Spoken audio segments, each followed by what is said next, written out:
Ladies and gentlemen, welcome to Big 5 Panel and Paint. Get ready for an exclusive behind-the-scenes episode of Questions with Mano. Can you walk me through the repair process from drop-off to pickup? When a vehicle is dropped off for repairs at Big 5 Panel and Paint, the checklist is done and the checklist is sent to the client digitally, most of the time on WhatsApp or otherwise on email. The client then gets to have a look at the dents and scratches on the vehicle and valuables that the vehicle came in with.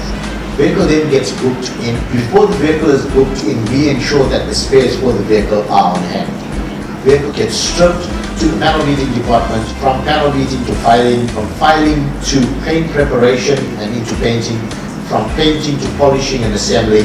Thereafter, the quality control and wash bay before it lands in the delivery bay, and we give the client a call and say, your vehicle's ready for collection.